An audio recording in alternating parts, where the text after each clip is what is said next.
Welcome to episode 2 of K-pop Demon Hunters. This is what the gospel sounds like. And I'm here with Andy Jones. We are both big fans of K-pop Demon Hunters.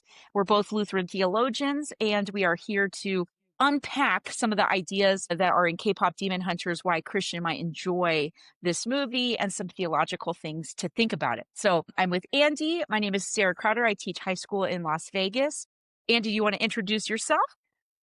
I'm Andy. I'm an author and pastor in the Bay Area of California. And as I've said before, I'm a big fan of K-pop Demon Hunters. So Well, let's talk I'm about so that. glad. So yes, let's talk about it because we just did an episode about just like a general why you should watch it with no spoilers. But for the record, we are going to go into the story here. Listener, beware. We might be Spoiler talking some alert. spoilery things. Yes. And I think that this is not going to be a forever. Fast forward 2 years later, I'm still talking about K-pop Demon Hunters. But my thinking is that this will be like a wrapped up kind of a thing. But today I'd like to focus on some of the characters and how they remind us of the theology that we have and the hope that we have, even when we feel like we can't really be ourselves because we have shame, maybe whatever reasons. But Andy, why don't you start us off? Tell us about some of the characters who caught your attention and what they Sure. reminded you about a Christian life. Sure. Boy, where do you want me to begin with this? This is a tough question. I will start. Well, first, it's Korean. So we've got these kind of Korean girls, our Huntrix band I got the merch because are you a true fan if you don't have the merch? I'm so envious right now of your merch. Yes. Well, okay. Now let me tell you even more envy. Tomorrow, I am seeing K-pop Demon Hunters in the theater for the sing-along. Okay. So beat that. No, we're going to have so much fun singing along. Hopefully we won't have like the popcorn mess of the, what was it, Minecraft movie? Yes. But we're going to go and enjoy that tomorrow. But I think let's start with our trio. We've got Rumi, Mira, and Zoe, our 3 K-pop demon hunters who have been trained to fight demons with their music. Which of these 3 kind of grabbed you? Rumi's the main. Yeah, Rumi is the main character. Sort of the story centers around her. Mira and Zoe are, her 2, right and left hand women. And Zoe is very much a more, she's very happy-go-lucky, very easy to like, but at the same time, Zoe has some insecurities. One of the interesting details that the story gives us is that Zoe grew up in America, and she says that she's sort of pulled between these 2 worlds, and she doesn't really know where she belongs because she's a Korean American, and is she Korean or is she American? And that tugs at her, and so that plays into some of her challenges. She's also the main lyricist for the group. She writes the songs, and she's their main rapper. Mira has kind of a similar background story where she's sort of the black sheep of the family, where she seems to grow up in this very proper Korean home, and she's anything but proper. She's very odd. The joke that they make very early on is that she attends the Met Gala in a sleeping bag. Right. So imagine so cool. someone coming from a home like that, that's so prim and proper, attending a major, black tie event in a sleeping bag. Like, that's the type of person Mira is. She's sort of blunt. I'm going to tell you how it is. She reminds me of like April Ludgate from Parks and Rec or something like that. Oh, that is a great comparison. So those, but at the same time, Mira's very sensitive. She understands when something is off. And since she was the black sheep of the family, like, she doesn't feel like she belongs anywhere either. And both Zoe and Mira are found and brought into this group, Huntrix. And Rumi is, the lead singer of the group. And as I said, Zoe's the lyricist. Mira is the choreographer, dance expert on the group. So they all come together and they sort of find a family in this group. And that's part of one of the reasons why this show resonates with me. Every show that I have loved for the past 10 years has had the main theme of found family. So that resonated with me immediately. I think in today's culture where we do feel so often maybe isolated or disconnected, I think a lot of times social media does this, or like even in the classroom, when you feel like you don't have your people. And then when you do find your people, like you think of like a Harry Yeah. Potter trio Yeah. or Percy Jackson or any of these great stories where maybe a little bit of a rejects and then they kind of come together and gel and they have each other's back. It's so beautiful. Like Yeah. that's a fun story. Yeah. And, for me, that the story that I've loved the most lately has been it's this Star Wars animated show called Rebels, which Okay. it's sort of taking place, between the two main trilogies, between the original trilogy and the prequel trilogy. And Okay. it's just all these misfits that find Right. each other and form this family together. And their own families either are, destroyed by the Empire or have rejected them in some fashion. So found family is a huge trope, for me as someone who's lived far away from family for the vast majority of my adult life. Found family is something I need to survive. So those stories will Mm. always resonate with me, and this is one of those stories. Biblically, that's a pretty common theme in the Bible as well, is being outsiders, Hmm. being kind of wandering. And then also I think about I keep thinking about Mary Magdalene, a professor that I worked with last summer, wrote a fantastic book about the Mary we forgot and just the companionship that Mary Mm. receives from Jesus and the disciples of this group of people who help each other and gather together. Today in class, we were reading the Gospel of John, who calls himself the beloved disciple.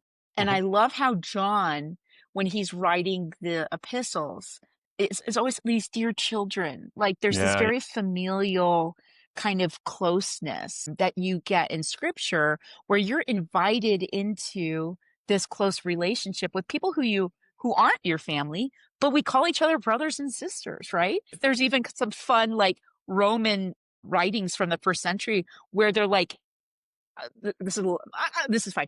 Where they're like, is this incestuous? Like all this Yeah. love Yeah. and Yeah. brothers, like what's Yeah. going on with these Christians? Sure. But even the Lord's Prayer, right, kind of shows us that Jesus wants us not to view our relationship with God as this distant, like, awe, which is appropriate, but that we're invited into, we find a family in God our Father that Jesus tells us to call him God our Father, right? Hmm. Yeah. What do you think? Yeah. No, I think there are many biblical stories that have that element to it, right? Like think about Moses. He has to find a family multiple times. He's Right, set out on the Nile as a child and is raised sort of, in the Egyptian palace between these two right, worlds. right, Then at age 40, he, you know, kills a man and has to run away because he thinks he's, going to be executed for it. And he has to find another family. That happens to Moses multiple times. I think it happens in so many other stories. Like when people are exiled, they yeah, have to sometimes start over with new realities. Joseph definitely had to start over with a new family when he was right, sold into slavery in Egypt, and and right, and that's not an easy thing to do, especially when you're not free. yeah, But God is with him through all of that and moves him through all of those stages until his actual family and he can finally reconcile at the end of the story. So yeah, I think that found family trope is present in the scriptures. It's certainly present with the disciples, even though some of the disciples have their own actual family members in the group. They've created this small family, not only of the 12, but as you said, of these other people that are following Jesus, from, we lose sight of this, but like from Luke chapter 8 all the way to Luke chapter 24 and into the book of Acts, it's this group of people that are together and hmm, they're a family for each other. And we are that too. As the church, hmm. we can be that, which means sometimes we have to go past small talk on a Sunday morning Oh, and actually be vulnerable with people that are our found family. hmm, yeah. The small talk is not quite that, is it? It's not Like quite that. small talk is good to get you familiar with people and have common ground on certain small things, but sometimes you have to risk a little bit more. And as a pastor, that's easy for me to say because everyone knows who I am, like Right. I'm the one that's up there and everyone knows. But taking that risk with someone that you don't know is very challenging, and yet it can be very rewarding. Anyway. Yeah. Well, that I keep thinking about I keep thinking about how Chad Bird talks about Psalm 23 and how sometimes we get kind of like the lost sheep kind of wandering around, and how God is going to hound after us, Mm-hmm. like I think sometimes we want, like, maybe we want to pull away from things. Maybe we want to kind of protect ourselves because we maybe don't feel safe or in a place where we can be vulnerable. God is willing to chase after us with his goodness and his mercy, even to when we're trying to isolate ourselves even from God. And I'm thinking about a lot of my students who are going to college, or my son going to college. What a great moment of life when you are literally leaving your family and finding like new groups of people you're eating with and sharing life with. I think that feels a lot like the New Testament of the disciples kind of joining together and then following after Jesus and and living life and having adventures. Mm-hmm. It's super fun. It's super fun. Well, which if you had to pick one of the 3, which one would you say this one captured me? Because I know we're talking a little Yeah. bit about some of the lies that they're Mm-hmm. being told, as like that they're kind of as they're going through the story and fighting Guima, and they're doing, all this stuff, and they're kind of getting bought into the lies. Which of those kind of stuck with you? I mean, I think for me, Rumi has the most screen time. And I think Sure. Rumi is dealing with the most amount of lies. As for the major spoiler alert reason, Yeah. Tune out now if you're like, oh, mild spoilers. We're big spoilers. It's like in the first 10 minutes, though. it is. But Yeah. Rumi is part demon. Demons in this film are portrayed as having these patterns on their arms and necks and other places. And Rumi has these patterns that she has kept hidden from her bandmates, from everyone except her guardian adoptive mother, Celine. Nobody else knows about these in the entire world. And since she has been hiding them, part of the storyline is that they're hoping that they can get to this point with the Hanmoon, the protective sphere across all of the people and all of the fans. They're hoping they can get to a point where it can be permanently sealed, and so the demonic forces are defeated for good. And Rumi believes that once this happens, her patterns, the thing that like betrays her as a part demon entity, that they will disappear. We have no idea if that's true or not, but that's what Right. she believes. And so that's sort of Right. what she's working for, is she's working towards this. I have to be so perfect. My performance has to be so good that eventually Performance. we can get rid of the demons forever, and then I will be cured. I will be healed. And so within that, I see so many layers of lies. Like, one, that she's defined by her performance. That it's up And this is and huge. yeah, This is me, and this is my students, and this is, I feel like, a lot of, I think I was gonna say American, but it's a we are such a visual culture that we're trying to show our best selves. yeah, We're always on, and everyone's got their kind of special thing that they have to do so well, and if you don't do that one thing, yeah, you know what I mean? Like, I think about my athletes who get injured and they're like, I don't know what my life yeah, is now. Or my yeah, student who's an actress and had surgery, and she's like, I don't know how I can be helping my family if I can't do this thing, because we put so much focus on our performance.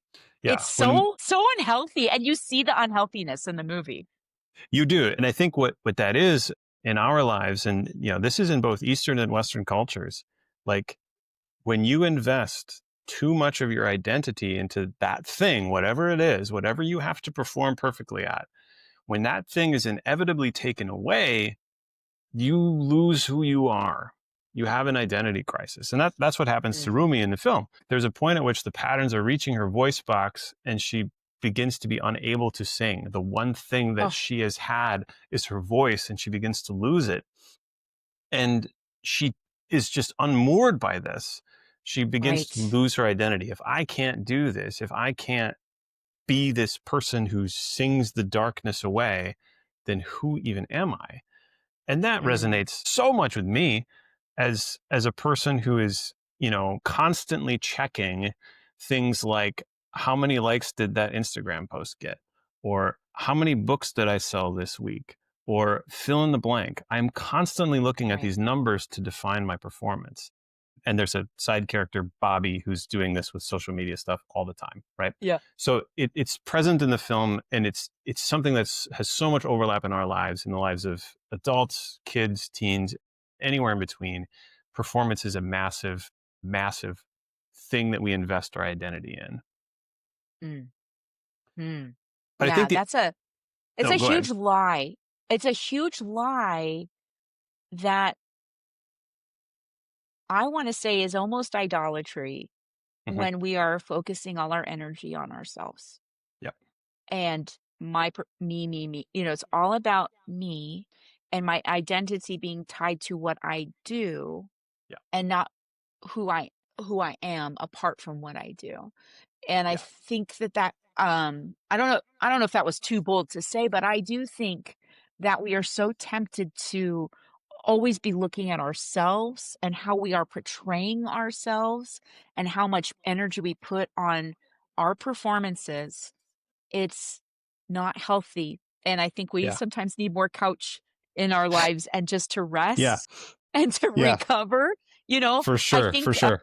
couch might be another way of saying Sabbath if we're going to try to make Love this it. extra bit. No, I love it. but Yeah. the reality is this is something I struggle with a lot because it's so much part of our vocabulary and our identity online. Have you read Matt Popovitz's book? He talks about it's about Jesus, I've and not. it's No, it's talking called about Junk how Drawer we Jesus. I've not read it, junk but drawer Jesus. It's so good. And he talks about the ID badge and how we put so much emphasis on the ID badge and how in Christ, we literally are putting on Christ's identity and in our yes, good. baptism that Yeah. we are made new. Like I really, I would love to see, a part 2 where there is this restoration, or actually, let's do the spoilers that they end in the water, in the cleansing water together. How Ooh, beautiful is that? I did Right? not see that one coming. Okay, that's beautiful. Because that is now this might be a little bit too much TMI, but I wanted to experience the culture in Japan and Korea. And in Korea, I did do a bathhouse, which is very much showing your whole, it's, male, female, separated, but you get clean all together. And it was very different. It was definitely Yeah, a cultural experience. Um, sure. but isn't that an interesting image of the three of them together sharing this joyful moment of cleansing and relaxation, of being renewed? That's baptism, that we have this Ooh. identity and this cleansing. And so often we're so afraid because we don't want people to see. And that's why Rumi didn't ever go. I Yeah, don't know. I don't know if that there's fleshes out, but I definitely think anytime we see water, I have an easy exit to baptism for sure.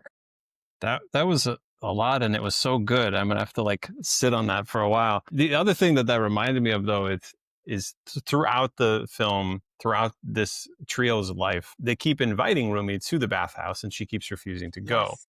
And they think it's this Yes. modesty thing, when it's in Right. reality, it's her covering up. It's her not wanting to Right. reveal that she has these demon patterns. And that is another thing I think resonates with one of the lies that I draw out in the 10 Lies book, which is this concept of you have to cover up or you have to hide. And when I deal with it, I'm dealing with it more in the concept of sin. But that's not Rumi's issue, right?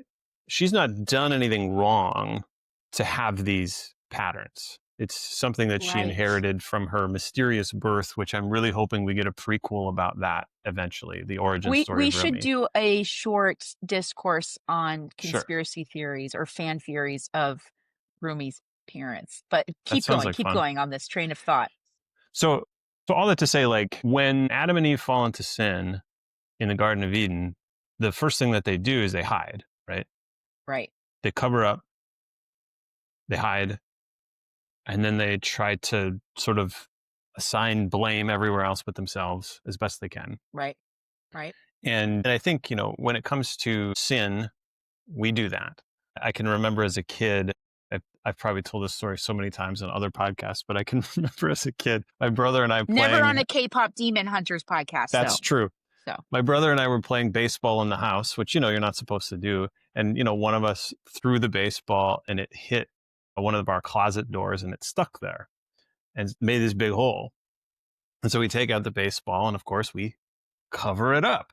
Like, we don't want anyone to know what we did. So we paint a picture, cover it up. And my mom comes in the house and is like, what'd you do? Like she knows exactly what we're trying to cover up. But that instinct to cover up is interesting. And I think what I found with this, and we can talk about this later when we get to Genu a little bit more, but like what I found interesting was there's this dynamic where sometimes you try to cover up something you did wrong, and sometimes you try to cover up something that happened to you. And I think this is more into the shame conversation of sometimes we become ashamed of our identity as a sinner, as I did this thing wrong, therefore I am identifying with that sin too much, and I forget that I am forgiven. But other times we're ashamed of things that happened to us, things that we have no control over, or at least aren't really that shameful. Like I'll give you a personal example. So one of the realities in my life and my wife's life is that we can't have kids. Infertility is a part of our journey. And for so long, I was just ashamed of this and didn't want to talk about this, didn't share this with very many people at all. And every time I did, I was just this mess where I was trying to define myself by this identity that I couldn't have. Right. And it just wrecked me, right? Like it held me down and just choked me. This thing I was trying to cover up.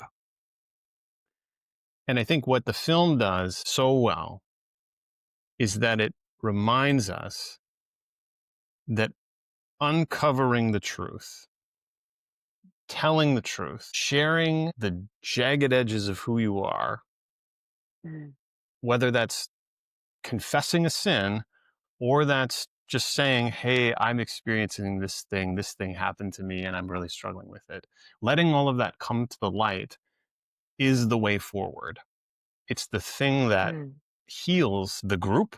It's the thing that wins the victory for the day in the film. Right.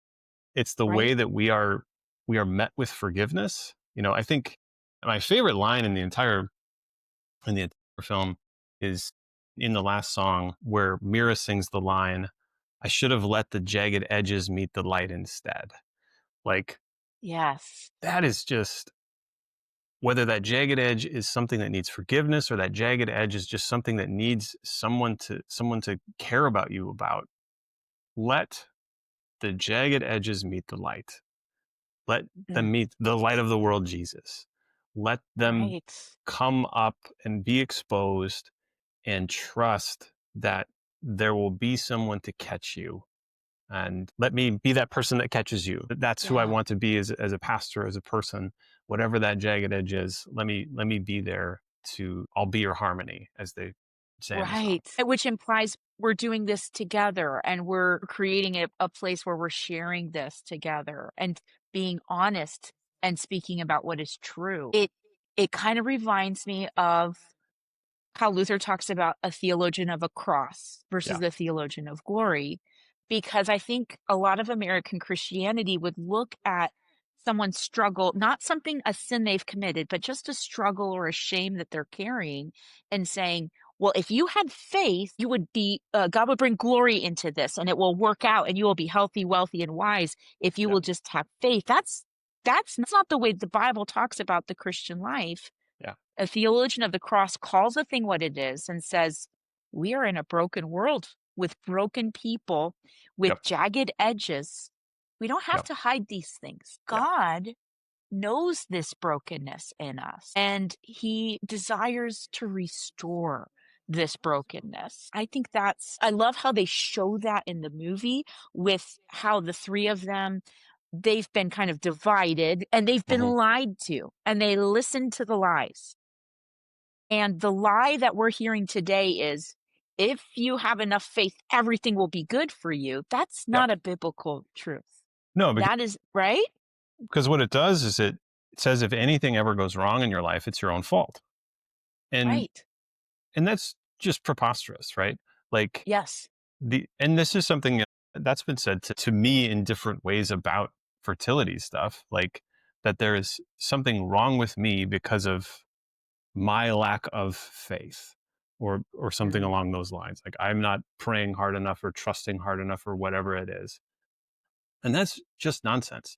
I don't know what God is up to with this. It can be a mystery to me, but God isn't a vending machine. God doesn't reward those who are just so and like please him just so and punish those who don't do things exactly the right way. His mercy is for all people. His grace is for all people. The rain falls on the just and the unjust alike. Yep. And I think we create a false sense of who God is because if we turn faith into the thing that will determine what God does, that's making us God. We're the ones who are now controlling God through our faith, through our strength of will, whatever it is. And we can't do that. Like it doesn't matter how strong my faith is. I'm not going to change God's mind about something. Like I'm not going to make him love me anymore, any less based on anything. So yeah, all that to say that is a really dangerous lie, that concept of just have more faith. If you had more faith, this would go better. It's just not true. It's just not true. Wow. Well, we have just barely scratched the surface with Rumi. Yes. We didn't even talk about Genu. We didn't even talk about, I'll just tell you what I've been thinking about. I have been really obsessed with Melanchthon and his use of rhetoric and his teaching of rhetoric and what that means for him and what that means for a teacher in a classroom and for preaching and how rhetoric is supposed to be used. And I think a character I'd like to talk about at another time are the fans, because I think that there's something really interesting happening with the way that the band is interacting with the fans to build the honeymoon. Like it's a two-way street. And everything that Huntrix does, they're doing it for the fans. Like even when they're empty, it's like the fans like motivate them. And I think there's something there for the theologian who really cares about teaching the good news of the gospel. Means you really need to know the fans so that you can communicate to them a song you know they're going to love in a way that they won't forget, in a moment that they'll remember, so that they can hear the good news of the gospel. When this is not emotional manipulation, but it's delivering something for you, designed for you so that you can receive it in this experience, and for them in this concert where we're gonna win the awards and it's gonna seal the honeymoon. But there's this effort, not for myself to be the number one, but for the fans so they can be safe and not die from the soul-sucking demons. But there's something there. There's But a lot there, we're coming up on the end here. We haven't talked about Genu. We haven't talked about his story and his shame. We haven't talked about Bobby. We haven't talked about Celine, who I think is actually the true villain of the story. I don't know. I mean, like Grima's like the big bad, but like Celine, what the heck? There's a lot to talk about there, yeah. So we have a lot more to talk about. I think we will talk some more. K-pop Demon Hunters, go watch it for your 8th time. And I think we'll talk more about the songs, talk more about the characters. Thank you, Andy. This was a great time. Thanks for having me, Sarah.